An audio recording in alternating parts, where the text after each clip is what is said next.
thank you, Martin, for your extraordinary work on this report, and to the other members of the task force for putting it together. I am not a diplomat, and so I hope you'll forgive me if I'm a little direct at times. We have seen since the collapse in Copenhagen, I think, a relative silence about this problem of climate change, except in the direct negotiations being conducted at the international level. In the United States, where I come from, because Copenhagen was so depressing and our failure to get a climate bill in Congress was a shock, we have seen the environmental community grow silent on climate change.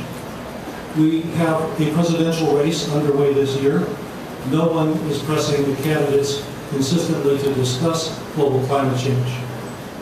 And frankly, unless we have this discussion and act on our solutions, it is unconscionable. And so I'm delighted that we are renewing that discussion today. And I hope this report generates an active collaboration, again, among all the NGOs and the nations that should be dealing with this problem. Now, I want to point out a couple of interesting things to me that I think give me some hope. And Adam mentioned I'm involved in a project called The Future We Want.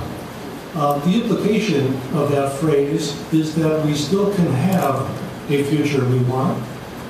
We have the technologies today, even though we could use some new ones, but we have the technologies today to largely address the problem of climate change, both by mitigating greenhouse gas emissions and by adapting to the climate change that already is in the pipeline. We must look at climate change, and more people that I talk to are doing this, as a risk management problem. You've heard this today.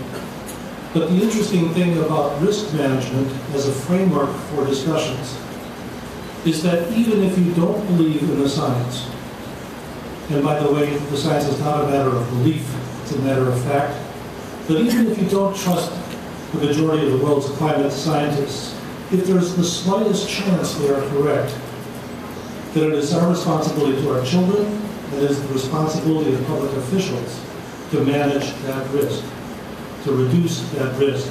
And as professional risk managers will tell you, the obligation is to manage against the worst scenario, the worst case scenario. And that's what our policymakers should be doing today. This is a discussion that's taking hold now, the idea of risk management. It's a discussion that crosses political boundaries because it makes so much sense.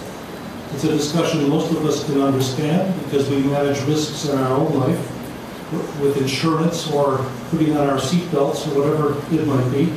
Most of us can understand risk management. The second positive sign in the United States is quite surprising to me, and it has to do with the U.S. military. I mentioned this in a talk yesterday.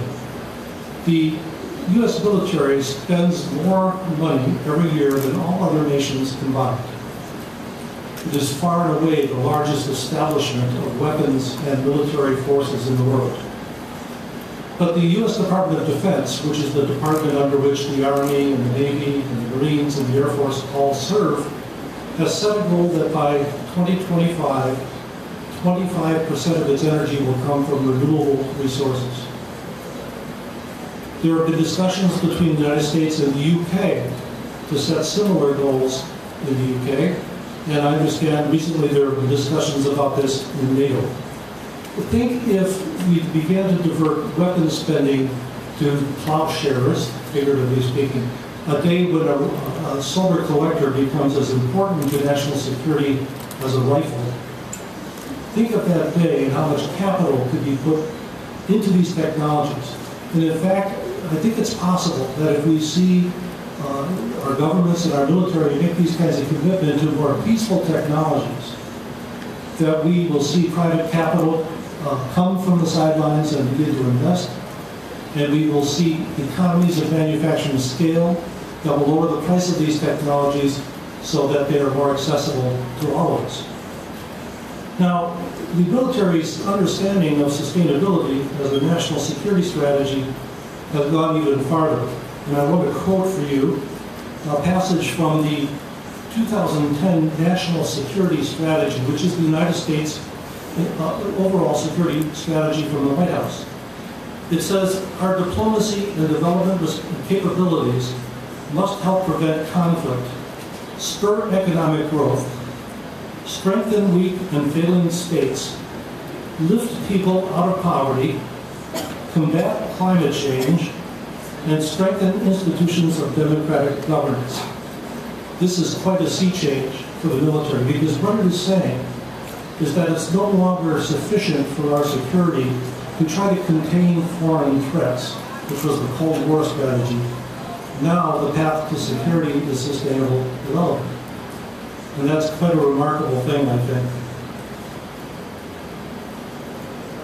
I'll close by saying something I mentioned yesterday. I think that this is a problem that can only be solved if all nations address it, all parts of society address it, all meetings address it. Every meeting the UN sponsors on peace, on water, on oceans, on forests, on poverty, on food security, and so on, every one of those meetings should have climate change at the top of its agenda, because climate change encompasses all of those issues.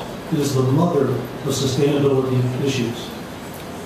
So it should not be removed from any agenda, including the agenda being discussed across the city today.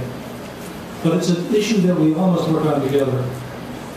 Old people, young people, people in between, we must all work together in our personal lives to solve this problem by reducing our greenhouse gas emissions. But we should not let the international, multinational community off the hook, because we have policies that are shaped for the industrial carbon-rich era that stand in the way of progress oftentimes, and we need new architecture in those policies to speed our progress toward a more sustainable world.